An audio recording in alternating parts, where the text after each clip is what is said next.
start. We agree in principle with the underlying idea of this resolution that there should be ceiling put on the income to begin with of the civil servants. This class of civil servants has been created by the erstwhile rulers of the India, the British imperialist. They have created this class as slave drivers, jobbers, and mistries of these great industrial concerns that they were running the government of India after freedom, more particularly today when we are thinking in terms of planning, when we are thinking in terms of closing the gap between the high and the low income in this country, when we are thinking in terms of raising the living standards of the common people, we have got to think in terms of even slashing the highest salaries that have been awarded to this class of people, to this class of civil servants by the earlier rulers of this country. As trade unionists, we have very bitter feelings. My friend Professor Kishan Chand has just now said that there should be ceiling even on industrial income, even on payment of salaries to the managers and the managing staff of private concerns and commercial and industrial concerns. I entirely agree with that proposition.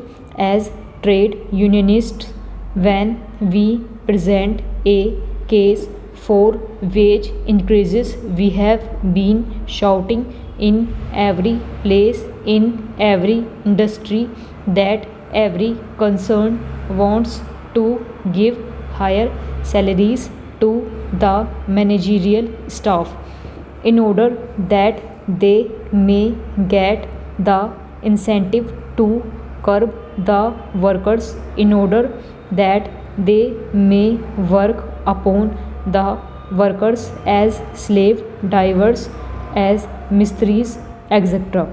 I entirely agree with Professor Kishan Chand that even the salaries of such people must be slashed, even they must be asked to receive a lower income.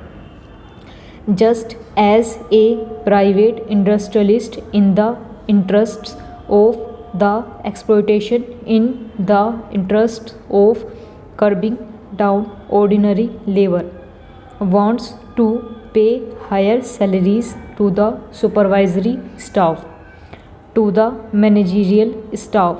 Similarly, the government of India, the earlier government of India, the British government, was paying higher salary to this type of managerial staff of this slave concern. Today, sir, we are thinking in terms of covering up this gap, of shortening this gap, and in such circumstances, it is absolutely necessary that on the one hand we raise the incomes of the lower income groups, and on the other slash down the incomes of the higher salaried people. I entirely agree with the proposition that the higher salaried people also may be given social amenities like housing, health service, and so on, but these should be included in their total emoluments, which must not be so high when the posts and telegraphs employees, when the railway employees, when the government of India employees ask for a new pay commission to be appointed, as the earlier commission was appointed at a period when the salary structure of the country was not certain, when the government itself was not in our hands, but that now the production has increased, that the economy of the country is going up in a particular direction. The leadership of the country wants to take the country in a particular direction. You do not agree when the posts and telegraphs employees, the railway employees, the non-gazetted employees ask for an increase in their salaries. You come out saying that their salaries will not be increased unless they increase further the output and production. In this case, you want to link up production with salary when we are telling you that there is no incentive to the railway employees, to the post and telegraphs employees, to the non-gazetted employees. You do not say anything, but you say that there should be incentive to the ICS officers, the police commissioners, and to all these people in the shape of high salaries. This is your policy, but sir, this policy does not hold good with the declaration of a socialistic pattern in the international organization, in the ILO, and in other places.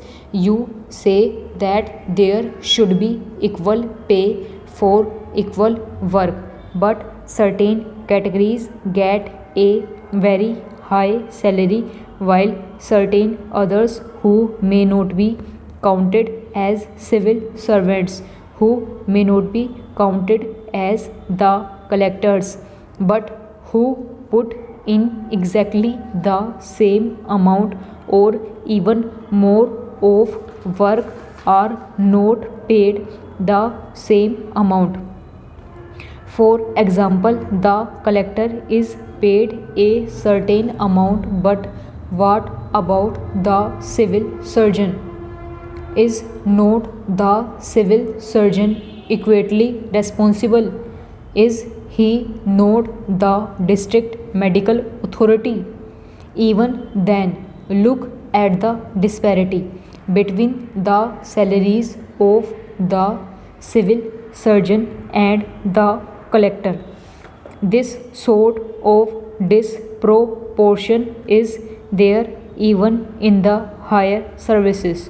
There is disproportion not only between the higher services and the lower services, but there is disproportion even between the higher services of different categories among the forest services, judicial services, medical services, engineering services.